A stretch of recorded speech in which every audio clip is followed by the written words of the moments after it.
Bonne année 2026. Cette semaine, dans la pile du gros et du moins gros, on a Recall, la suite spirituelle de Revive. On a également Aquaria, sur lequel on vous avait fait un note vocal. Depuis, on y a rejoué. Est-ce que notre verdict a changé ou pas? Et en plus léger, on a Amanite de chez Spiral Edition, Formidable Farm de Friedman Freezer, et Removal, un jeu avec une thématique originale de déménagement. La pile épisode 29, c'est parti.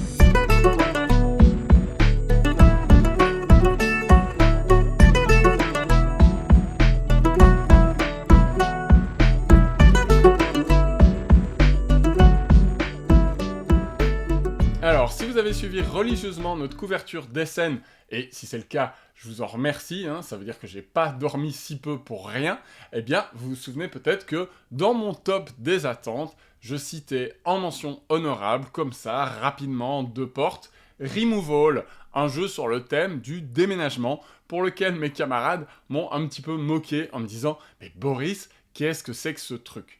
Moi, ça m'a évoqué à l'époque Moving Out, un jeu vidéo coopératif à la Overcooked, si vous connaissez, qui est sur le thème de la cuisine, mais là dans un univers de déménagement, et je trouvais l'idée rigolote. Voilà un thème qui change pour un jeu qui se veut familial.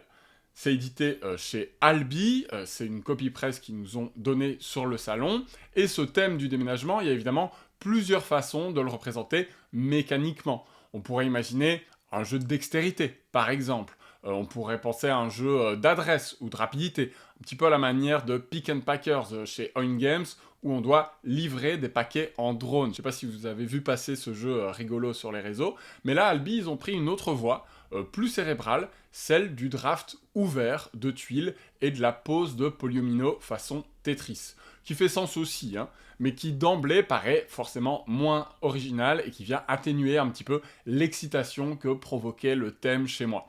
Pourtant, Removal, il est thématique en soi. Il faut vider la maison en commençant par le bas. Vous pouvez récupérer un objet que si le chemin jusqu'à lui est dégagé, c'est-à-dire si les deux cases en dessous de lui sont vides. Il y a donc une notion de tempo assez prégnante parce que c'est du draft ouvert, comme je le disais, donc tout est visible et vous savez quelles opportunités vous allez laisser à l'adversaire en prenant telle ou telle tuile. Ces objets qu'on déménage, on vient les placer dans notre camion qui est évidemment assez restreint, donc c'est comme si on faisait une mini-partie de patchwork du Rosenberg avec une volonté de recouvrir les cases négatives en priorité. Donc on a quelque chose comme moins 20 points de victoire potentiels sur notre camion à la base, et on veut évidemment recouvrir un maximum de ces points négatifs. Ce qui est intéressant, c'est qu'on peut toujours à notre tour choisir de faire partir notre camion, ce qui nous fait scorer par défaut 10 points de victoire de base, comme ça. Donc on peut se permettre d'optimiser moins l'espace pour évacuer dans l'espoir de récupérer cette tuile qu'on veut absolument, même si on a quand même un bonus de 3 points si on est parvenu à recouvrir tous les malus, donc ça incite tout de même à faire cette espèce de perfect. Comme toutes les tuiles ne se valent pas sur le plateau de jeu, il y a des antiquités qu'on veut collectionner pour avoir plus de points, il y a des objets lourds qu'il faut absolument poser sur le sol du camion, etc. On va parfois avoir quelques dilemmes entre continuer à tenter de remplir et vider pour passer à autre chose.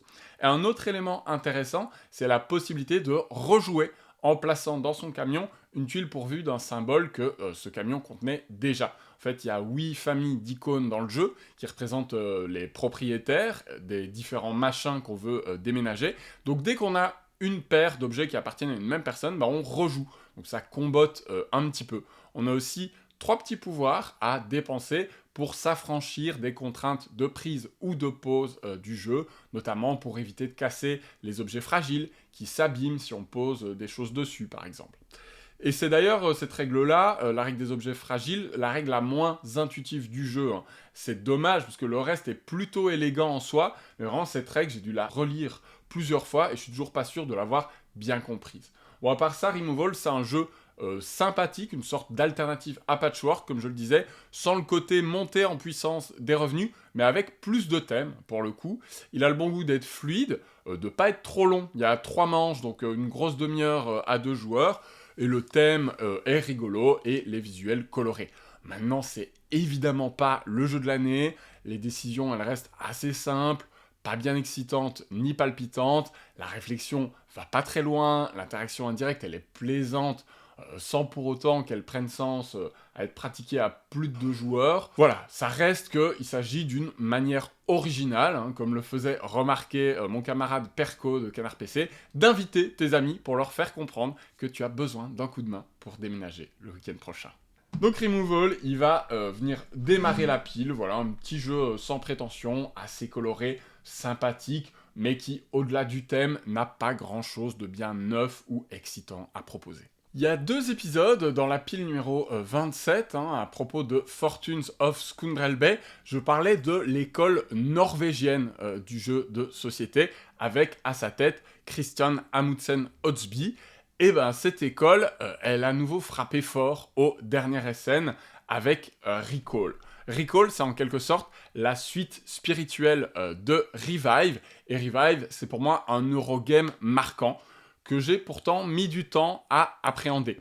Alors, il a ses détracteurs, hein, qui vont trouver le jeu hideux ou le thème complètement anecdotique, et j'ai pas vraiment envie de batailler pour leur donner tort, mais je dois avouer que sur le long terme, Revive, c'est vraiment un jeu qui est devenu assez fascinant pour moi, hein, au point d'enchaîner les parties sur Board Game Arena notamment, grâce à son aspect course, sa mécanique de construction de main que je trouve vraiment ingénieuse et assez jouissive quand elle se déploie, et puis ses actions gratuites à rallonge. Moi je suis pas fan du gros downtime dans les jeux, hein, donc je pratique plutôt Revive à 2, mais je trouve qu'il y a vraiment là aussi un côté très jouissif. Et là, les auteurs de Revive, ils vont quelque part rester en terrain connu. Il y a une parenté qui est assez évidente, qui saute pas aux yeux au début, mais en fait, quand le jeu a démarré, on retrouve ces tours à rallonge et on va avoir une sensation d'être à la maison, d'être vraiment face à quelque chose qu'on connaît déjà. Pourtant, à la lecture des règles, moi j'avais l'impression qu'il y avait l'idée d'épurer, de raccourcir les tours de jeu, de lisser l'expérience. Et sur le papier, moi ça me paraissait assez séduisant. Et au final, ben, je dois admettre que même s'il y a plein de choses qui sont différentes dans l'exploration, etc., l'expérience de jeu, elle est finalement assez familière. Le cœur du jeu ici, il est plus sur des cartes qu'on va insérer dans notre plateau, il est sur des clés qu'on va glisser dans le plateau pour activer des actions. Au départ, ces clés, elles sont vraiment standards, et surtout c'est fluide. On insère une clé pour faire une action de base, mais petit à petit, les zones dans lesquelles on va insérer les clés vont nous permettre de débloquer des actions supplémentaires. Et c'est ça qui va venir faire gonfler le moteur et qui finalement reproduit un petit peu les sensations de Revive. Du coup, il y a une espèce de grand écart entre le début de la partie, où les premiers tours sont vraiment secs et avancent vite, et la fin, où les tours deviennent vraiment à rallonge, et on se dit, oh là, c'est vraiment pas un jeu auquel j'ai envie de jouer à plus de 2 joueurs, pour éviter le ralentissement, le fameux downtime. Il faut passer outre ce début de partie assez austère, mais que finalement, moi en fait, c'est presque la partie que j'apprécie le plus. Le début, où c'est assez fluide, et c'est quand ça commence à s'emballer que ça se gâte un petit peu dans mon appréciation. Ce qui est vraiment différent, c'est la contrainte autour de la durée de partie. C'est-à-dire qu'on n'a plus une course comme dans Revive, mais on a 13 tours fixes, dont certains où on doit parfois passer, un petit peu comme l'hibernation dans Revive, où on doit rappeler ses clés, hein, les sortir de son plateau, les reprendre. Donc voilà, ça donne des tours en dents de scie, entre les séquences où on active les effets, puis ces moments où bah, il faut bien passer pour remettre le moteur à zéro. Mais comme c'est pas couplé avec un impératif de course, où on doit bien gérer la fin de partie, surveiller les autres, etc., pour essayer de leur couper l'herbe sous le pied, bah, du coup, j'ai trouvé ça un petit peu moins excitant. Et j'avais finalement encore moins tendance à surveiller les adversaires. Un dernier point que je voulais développer, c'est l'exploration, où on a ce feeling assez similaire de, avant de retourner une tuile, je vais essayer de me débrouiller pour pouvoir enchaîner une action où je vais profiter de cette tuile dans la foulée, venir me placer sur les hexagones les plus intéressants, etc. J'aime bien ces pistes sur lesquelles on va grimper, qui vont nous débloquer au fur et à mesure certains axes de scoring, mais aussi les pouvoirs d'autres races qui sont pas en jeu parce que, comme dans Revive, on a chacun notre propre race. Il y en a 13, il me semble, dans le jeu, qui vont chacune avoir un petit pouvoir spécifique. La symétrie est moins marquée que dans Revive, mais c'est compensé par le fait que, finalement, si on avance sur ces différentes pistes, on va pouvoir débloquer jusqu'à 3 pouvoirs supplémentaires. Et donc, là aussi, on va, en fin de compte, développer une forme d'identité dans son jeu, dans son gameplay, en fonction de dans quel sens on débloque les pistes, à quelle vitesse, etc. Donc, Recall, plein d'aspects intéressants, je trouve, mais sur le long terme, je suis pas sûr qu'il va remplacer Revive pour moi, notamment grâce à cet aspect course qui, moi, me plaît beaucoup dans le jeu original et qui me manque. Mais moi, en tout cas, c'est un jeu que je vous conseille vraiment à 2 joueurs, éventuellement 3, si la table sait ce qu'elle fait. Mais au-delà, j'ai peur que vraiment en termes de ralentissement, ça soit assez pénible. Et puis surtout, j'ai peur pour la lisibilité. Les hexagones sont assez petits, on doit pas mal placer de meeples dessus, etc. Et je pense que ça va commencer à être vraiment chargé si on y joue à 4, au-delà du temps de jeu qui va s'éterniser, sans pour autant que l'interaction soit beaucoup plus riche. En l'état, Recall, ça reste un jeu que j'apprécie davantage que Removal. Il y a évidemment plus de profondeur dans le gameplay. Bon, en termes de thème, c'est sûr, il est moins intéressant, mais pour tout le reste, il y a une expérience de jeu qui a une vraie profondeur, surtout avec cette asymétrie qui va se débloquer au fur et à mesure de la partie. Il a failli se retrouver dans le top 10 de l'année. Au final, il l'a loupé de peu, mais on a retrouvé Présage, un autre jeu du même éditeur. C'est Amanite de chez Spiral Edition, un éditeur qu'on apprécie beaucoup pour la fraîcheur de ses propositions, pour le minimalisme de ses jeux également. Et là, avec Amanite, on a une mécanique que j'affectionne particulièrement, le I split you choose, ou certains appellent aussi I cut you choose, donc on pourrait traduire par je partage, tu choisis. L'idée d'avoir un lot qu'il va falloir diviser en 2 moitiés, et il va falloir faire cette division intelligemment, puisque ça va être un autre joueur qui va faire le choix de la partie qui prend dans le lot, et vous avez l'autre partie. Donc si vous faites le partage n'importe comment, si vous mettez 5 éléments dans une partie et 1 dans une autre, évidemment l'adversaire il va prendre les 5 éléments, et vous allez avoir l'air très bête. Donc cette mécanique, elle est géniale, et Amanite vient la sublimer, parce que il la partage en plein de petits I split you choose qu'on va faire avec potentiellement différents joueurs et joueuses autour de la table. Et ici, ce qui est rigolo, c'est qu'on va avoir une mini mécanique de placement d'ouvriers, où on va venir se placer sur des emplacements où des champignons ont été disposés. On est dans la forêt, on collecte des champignons. Et si on vient se placer en premier, c'est nous qui pourrons choisir le partage, mais c'est pas nous qui allons le faire, ce partage. Donc, en fonction de où on se place quand, on va interagir avec différentes personnes et on va avoir différents rôles. Et ça, c'est vraiment génial, et j'avais jamais vu le I cut you choose, qui est de manière générale une mécanique sous-exploitée dans le monde du jeu, être revisité de cette façon-là. C'est d'autant plus fort que c'est le premier jeu de l'auteur Thanos Vanov, qui est un auteur grec.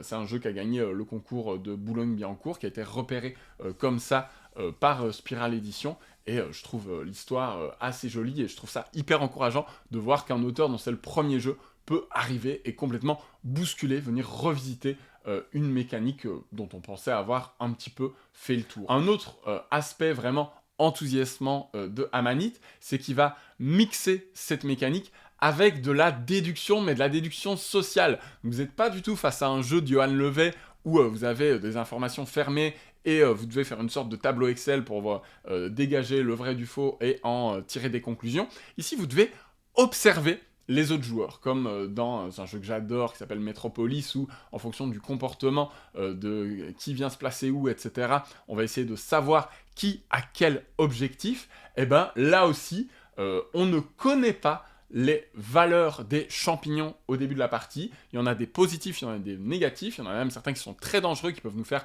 mourir, il y en a d'autres qui peuvent nous sauver la vie si on accumule assez d'antidotes. Et bien tout ça, on n'a pas vraiment d'idée, on a 3 infos, mais idée géniale, idée brillante encore une fois, on les a mélangées, ces infos. Et donc, par exemple, j'ai eu des infos sur le champignon blanc, jaune et rose. Je sais qu'il y en a un qui vaut 3 points, un autre qui est mortel, et un troisième qui vaut -1. Et il va falloir, en fonction, que je choisisse d'accumuler certains de ces champignons, en sachant qu'ils peuvent aussi bien être positifs que négatifs. Peut-être que d'autres ont également des infos autour de ces champignons, et je vais voir s'ils se précipitent dessus ou pas, de quelle manière ils font les partages, et puis au fur et à mesure de la partie, on va être de moins en moins dans le flou, parce qu'on va avoir l'opportunité d'acquérir de certitudes. C'est-à-dire que à la fin d'un tour, on va carrément aller chercher une info, dire, allez, ce type de champignon, je veux savoir ce qu'il donne, et sur les 6 champignons, on va avoir 2 certitudes dans la partie, et ce qui est trop rigolo, c'est d'observer comment le comportement des joueurs et joueuses change ou pas après qu'ils aient obtenu une de ces certitudes. Le troisième atout d'Amanite, c'est évidemment la qualité incroyable de ces illustrations réalisées par Roxane Campois, dont j'ai moi-même acheté des œuvres, tellement je trouvais ça splendide, magnifique. C'est des gouaches à la main, c'est somptueux, et dans un monde du jeu qui est chahuté par les usages de l'intelligence artificielle dans l'illustration, on essaye de les débusquer pour les combattre. Là, Spiral Edition fait un geste fort en prenant un jeu entièrement illustré à la main de façon artisanale et en mettant en avant à travers le travail de Barricadé, Dorine, qui est community manager pour eux, de manière remarquable ce travail artistique. Vraiment, il y a aussi un boulot de com qui est fait autour d'Amanite que je trouve vraiment à saluer. Et tout ça, me procure en fait énormément de sympathie pour le jeu. Et il se trouve qu'en plus, il est excellent. C'est-à-dire que, encore une fois, je vois très bien comment ça peut tomber à plat, parce que c'est un jeu d'ambiance. Et il faut comprendre qu'Amanite est un jeu d'ambiance, et non pas un jeu de déduction froid, où on va analyser les informations en silence, etc. Non, c'est un jeu où on se charrie, c'est un jeu où on se chamaille presque, où à la fin de la partie, il y a des coups d'éclat, on crie parce que « Oh là là, mais tu m'as bluffé, j'étais sûr que ce champignon c'était l'antidote, en fait c'était le poison, je suis mort à cause de toi, j'aurais 0 point ». C'est un de ces jeux qui va créer des émotions fortes, des souvenirs, tout ça en une demi-heure. Donc Amanite, c'est très très fort, ça a loupé de peu le top de l'année, mais ça fait partie des jeux de 2025 qui mérite encore qu'on revienne dessus en 2026. Donc si vous l'avez pas encore essayé, si jusqu'à maintenant vous l'avez loupé, intéressez-vous à lui, c'est vraiment un jeu familial très très fort à jouer avec absolument tout le monde, ça marche avec tout le monde, j'ai joué avec mes parents, avec mes amis, ça fonctionne pour peu qu'on y mette du sien et qu'on comprenne que c'est un jeu avec une déduction sociale et non pas une déduction analytique et froide.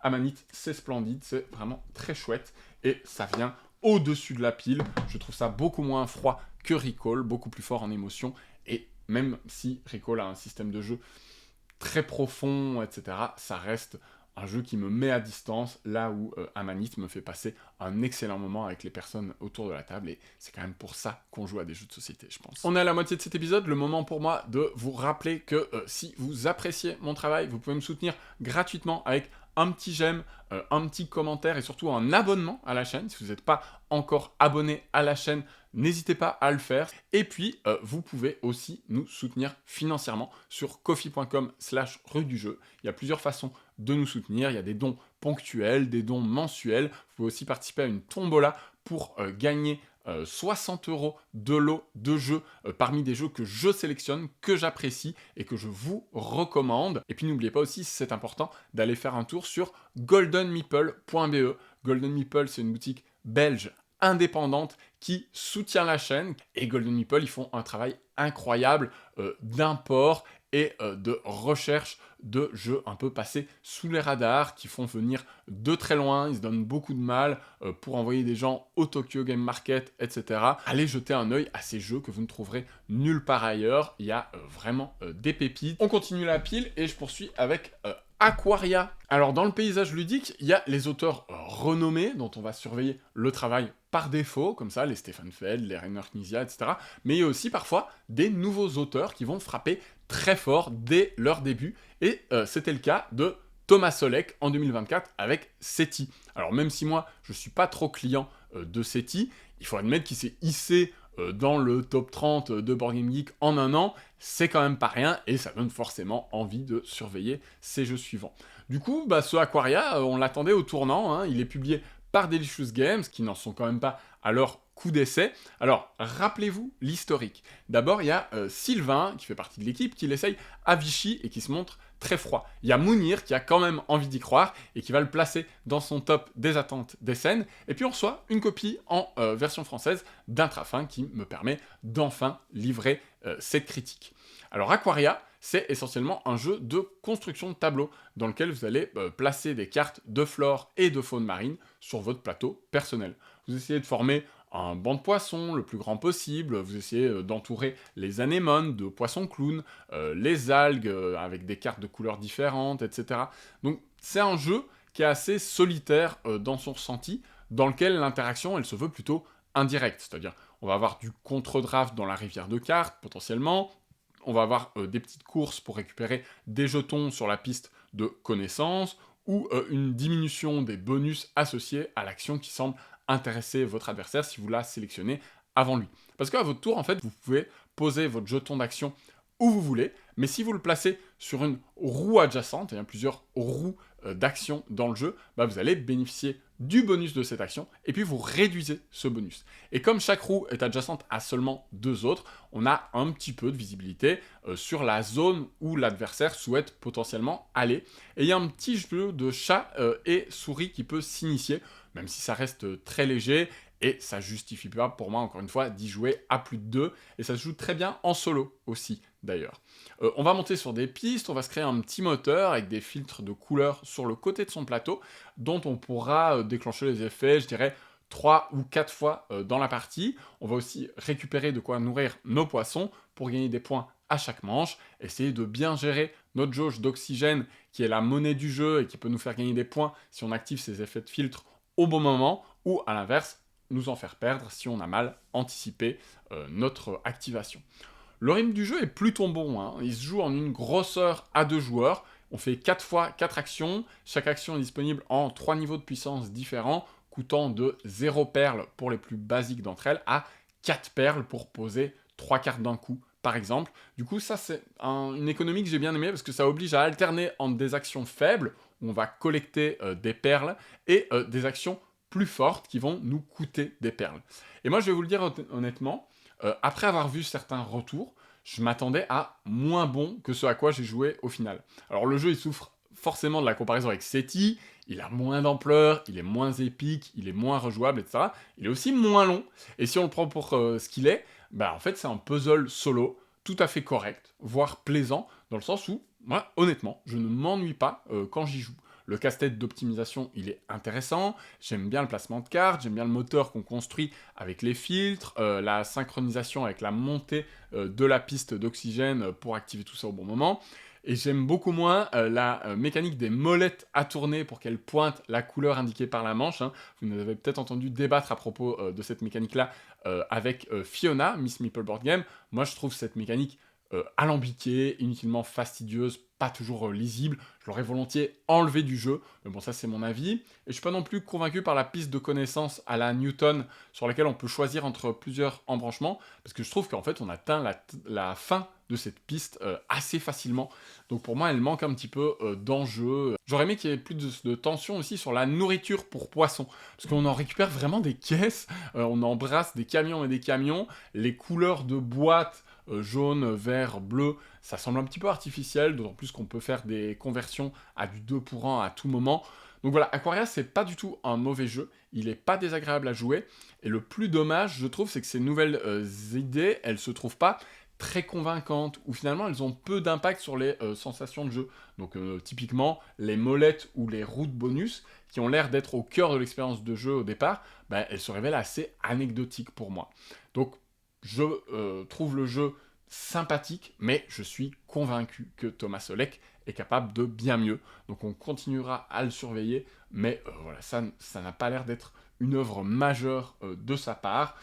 Ça va aller au-dessus de Removal tout de même. Honnêtement, je me suis plus amusé en y jouant, sans pour autant trouver le temps long, mais je trouve Recall beaucoup plus excitant dans ses enchaînements, etc.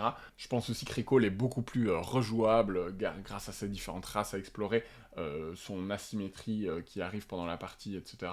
mais voilà, Aquaria, pas aussi mauvais que ce que j'avais pu l'entendre. Alors juste avant, je parlais des grands auteurs du monde du jeu, et hormis Knizia, qui revient régulièrement, il y a un autre auteur que vous me réclamez souvent en rétrospective, c'est Friedemann Friese. Un auteur un peu punk, longtemps indé, outsider, capable d'innover, de sortir des sentiers battus, un gars qui a proposé du deck building solo vendredi, alors que le jeu en solo à l'époque était rarissime, un gars qui a proposé 504 jeux dans la même boîte, ou encore qui a inventé en quelque sorte le legacy rejouable. Bref, on aime ou pas les jeux de Friedemann Friese, moi je vous avoue que je suis pas toujours client, mais il faut reconnaître que c'est un auteur qui compte dans le paysage, et dont chaque sortie constitue un petit événement. Et je vous conseille d'ailleurs très chaudement l'excellente interview de Paul Gara, comme d'habitude, sur lepointdepolgara.fr, qui montre à quel point c'est un penseur, ce Friedemann Friese, qui réfléchit à comment se démarquer du tout venant, comment se démarquer des tendances ludiques. Alors quand je le vois se frotter au jeu de conversion de ressources avec Formidable Farm, ben moi je lève les sourcils avec curiosité. Comment est-ce que Friedemann Friese va réinventer ce type de jeu qui est hyper présent dans le paysage et auquel moi je me sens personnellement de moins en moins sensible? Et bien sa réponse, ça a été d'en faire un jeu de course, dans le sens où le but de la partie va être non pas de gagner le plus de points de victoire, mais de se débarrasser de l'intégralité de sa main et de son paquet de cartes. C'est donc un jeu de défausse sur le papier, mais en fait dans les faits ça n'en est pas vraiment un, parce que ça a tous les codes de la transformation de ressources au cœur de l'expérience, à base de je gagne 2 tomates pour les échanger contre un cochon qui va me donner 3 blés, etc., etc. Mais ces conversions, elles vont essentiellement transiter par des effets de cartes de notre main, idéalement, pour nous faire avancer dans cette course à la défausse, mais on peut aussi utiliser les cartes d'un marché commun. Alors comme notre but premier, c'est d'activer ces conversions pour utiliser nos cartes, on va parfois en réaliser certaines de manière, pour moi, un petit peu artificielle, c'est-à-dire pas tant parce qu'on a besoin de la conversion, mais surtout pour valider la carte. Et alors à son tour, on va juste réaliser une pose d'ouvrier très basique, qui va nous donner un petit quelque chose. Je pose mon pion là pour avoir un cochon, un mouton, etc. Et on va avoir besoin de déclencher des effets de cartes pour que la machine s'emballe et surtout pour prendre du plaisir de jeu. Et là, moi, j'ai déjà un souci avec Formidable Farm parce qu'il mise en fait énormément sur ces effets dominos pour nous procurer du plaisir ou de la frustration quand les planètes ne s'alignent pas. Et comme tout est absolument distribué au hasard, il n'y a pas de deck préconçu ou quoi, vous pouvez bénéficier d'un heureux hasard, d'un heureux enchaînement de cartes qui vous sont favorables, qui s'imbriquent bien et qui vous procurent des réactions en chaîne, ou vous pouvez aussi très bien faire des tours à vide, lors desquels vous allez juste prendre une ressource et puis c'est au suivant. Et le problème, c'est que vous ne pouvez pas forcément vous en vouloir vis-à-vis de ça, parce que c'est pas votre faute. Ça dépend de la distribution, et on a un peu le sentiment de subir, ou, quand ça se passe bien, de dérouler sans en être vraiment responsable, en fait. Et moi, du coup, ces tours en cascade qui seraient censés être satisfaisants, finalement, ça me les rend peu agréables, parce que j'ai pas l'impression que les combos sont de mon fait. J'ai pas l'impression que c'est vraiment grâce à moi.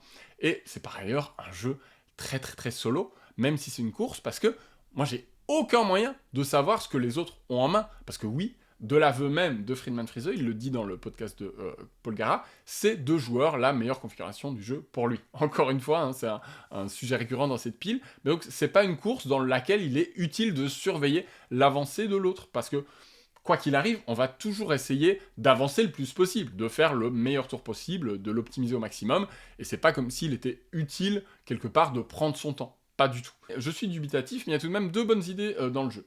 D'abord, vous ne repiochez pas automatiquement à la fin de votre tour. Donc c'est à vous de prévoir de nouveaux moyens de repiocher des cartes. Et ça, sur le papier, je trouve ça très chouette. Dans les faits, vous allez tout de même bénéficier d'effets d'aubaine ou non, du style « Oh, une carte pour en piocher 3 autres, et j'ai justement de quoi l'activer dans ma réserve ». Bon voilà, ça c'est la faute à pas de chance ou à la chance. L'autre bonne idée, c'est que les cartes que vous activez peuvent être dépensées pour réaliser plusieurs actions gratuites ou bonus. Hein, elles viennent faire des pièces que vous allez dépenser ensuite pour avoir le droit de laisser votre ouvrier sur place, le droit de piocher une carte, de gagner une ressource joker, etc. Donc ça, c'est pas mal. Ça nous encourage à réaliser encore plus de cartes, y compris celle de la rivière. Hein, c'est le seul intérêt de réaliser des cartes de la rivière. Mais ça crée aussi un effet win to win, donc un effet boule de neige où plus on gagne, plus on gagne.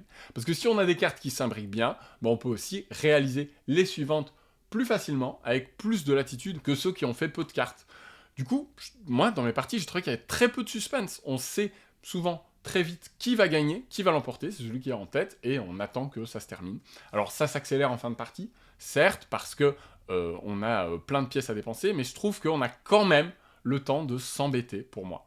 Donc voilà, moi, personnellement, Formidable Farm, je passe complètement à côté. Je lui reconnais son épure et sa nervosité quand on enchaîne plein de cartes, mais elle me procure absolument aucune émotion, aucune sensation.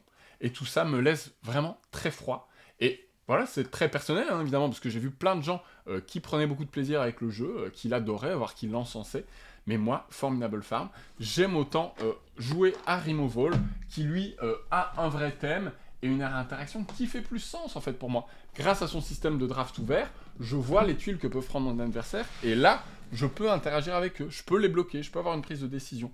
Dans Formidable Farm, vraiment, c'est est-ce que je vais avoir la chance que ça s'imbrique bien ou pas, et j'ai surtout aucune prise sur le jeu de mon adversaire, donc ça pour moi, c'est assez rédhibitoire. Et voilà pour la pile du jour, on a Formidable Farm tout en dessous, Removal un peu au-dessus, Aquaria au milieu, Recall et enfin le formidable Amanite. Merci d'avoir suivi ce classement. Et puis pour le hors-pile, je vais accueillir une invitée que vous êtes plusieurs à beaucoup apprécier, si j'en crois les commentaires. Pour le hors-pile cette semaine, j'accueille Mia, 6 ans maintenant, qui va nous présenter 2 jeux enfants qu'on a récupérés grâce à Loki.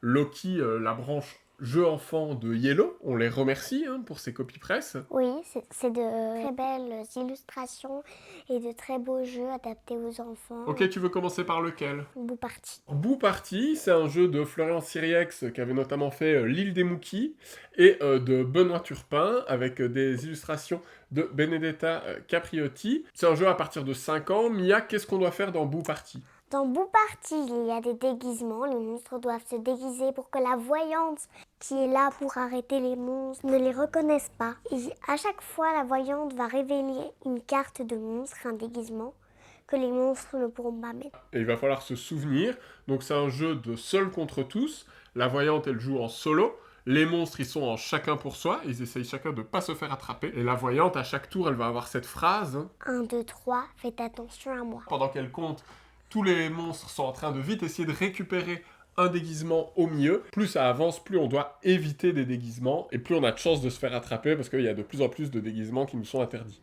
Et à la fin du déguisement, on se dit « Ah bah oui, bah moi, le déguisement que j'avais mis, bah en fait, c'était pas celui-là, et elle a pas remarqué, bah heureusement. » Mais c'est surtout un jeu comme un jeu de memory. Ce qui est amusant aussi, c'est qu'il y a des petits trous dans les costumes, et nous-mêmes, on a des tuiles monstres, et donc on voit les costumes qui se superposent aux monstres, et les monstres derrière, et donc il y a vraiment un aspect ludique amusant à se déguiser, quoi. C'est un beau jeu. Ça peut être très bien en famille. Je trouve que ceux qui l'ont très très bien fait. Est-ce qu'il faut être beaucoup pour que le jeu soit amusant? Ça dépend parce qu'on peut aussi parfois y jouer à 2, mais c'est un tout petit peu moins amusant. Et parfois, si on joue à beaucoup, il y a aussi qu'à un moment, il y en a un qui peut que mettre un seul déguisement, et ça, c'est un peu embêtant. Moi, j'ai quand même l'impression que c'est plus amusant quand on est nombreux, parce que c'est un peu plus difficile pour la voyante. Elle doit regarder à plus de monstres en même temps. Nous, on se bagarre un petit peu plus pour avoir les déguisements au milieu. Si on met qu'à 2, il y en a un qui fait la voyante et l'autre monstre, il va juste prendre un déguisement. Il y a moins de rapidité, quoi. Ouais. Donc c'est un jeu que t'as apprécié, que t'as beaucoup aimé. T'en as fait plein de parties, je pense. On passe maintenant à Cric Crac Croc de Corentin Lebras et Théo Rivière, qu'on connaît bien, avec des illustrations de Martina Naldi, des chouettes illustrations sous-marines. Dans Cric Crac Croc, on est des requins. Et on va essayer de récupérer des cartes sur différentes piles. Ça ressemble un petit peu à Crossing, pour ceux qui connaissent. C'est un jeu qui était sorti il y a quelques années où on faisait 1, 2, 3, on devait pointer une pile. Et si on était tout seul, on pouvait récupérer ce qu'il y avait dedans. Sauf que là, en fait, il y a un peu plus de difficultés, de choses à faire. Ce thème sous-marin, c'est une bonne idée parce que ça change un peu de par exemple, un jeu avec des chats et tout ça, ou des lutins, ou ça change un petit peu de tout ça parce que c'est vraiment un jeu inspiré de tout ça. Et il y a même des choses à l'intérieur qui ressemblent beaucoup aux requins. Dans Crossing, on pouvait se voler les uns les autres. Ici, il n'y a pas Il y ça a, de... il y a la chose affamée qui permet de prendre 2 cartes en même temps ou alors d'enlever les autres. Et alors, c'est comme Crossing avec les champignons. Quand on a plusieurs sur une carte, on ne peut pas la prendre. Quand on est tout seul, on peut la prendre. C'est ça, donc on va faire cric, crac, croc, et on va essayer de deviner où vont aller les autres et d'aller à un endroit où ils vont pas aller pour récupérer des cartes. Et alors, plus ça avance, plus les piles deviennent alléchantes, parce qu'on rajoute des cartes dessus, et donc on va être toujours tenté d'y aller, mais évidemment, si on est plusieurs sur la même pile, on ne reçoit rien du tout. C'est une relecture de Crossing, dans le sens où ce coup-ci, on ne peut pas se voler de cartes. Par contre, il y a des ajouts qui sont intéressants, notamment, comme tu le mentionnais, cette idée de pouvoir être un super requin. Et là, on peut soit avoir une grosse mâchoire pour s'assurer une pile, soit diviser sa grosse mâchoire en deux et aller dans 2 piles à la fois. Donc ça, c'est assez rigolo. Il y a un autre principe que j'aimais bien, c'est celui des tridents. Si on a 5 tridents, on a gagné instantanément la partie. Par contre, ces tridents, ils valent pas du tout de points. Donc ça nous encourage à essayer de les avoir, mais si on les loupe, on risque d'être dernier au score. Là aussi, c'est peut-être un jeu qu'on préférera jouer à plus que 2 pour qu'il y ait un petit peu plus de concurrence sur les piles. Qu'est-ce que t'en penses? Je pense que c'est une très bonne idée parce que, par exemple, si on joue à 2, c'est un peu bof parce que il y en aura un qui prend ça et l'autre, il y aura plusieurs cartes. Ouais, à 2, il y a une variante où on a 2 mâchoires à la fois, mais c'est vrai que c'est quand même plus rigolo d'être plusieurs joueurs autour de la table. C'est pas trop long, je m'amuse bien et c'est de belles illustrations, je l'ai bien aimé. Merci beaucoup d'avoir regardé cette vidéo. Merci à Mia pour ce petit complément du hors-pile. Et puis, on se retrouve très bientôt pour une nouvelle vidéo. Ko-fi.com/rue du jeu si vous voulez soutenir financièrement mon travail. Bien sûr, la boutique goldenmeeple.be pour aller acheter toute une série de jeux qui vous font envie. C'est la boutique partenaire de la chaîne. Et puis, on se dit à très bientôt. Jouez bien par chez vous. Ciao, ciao.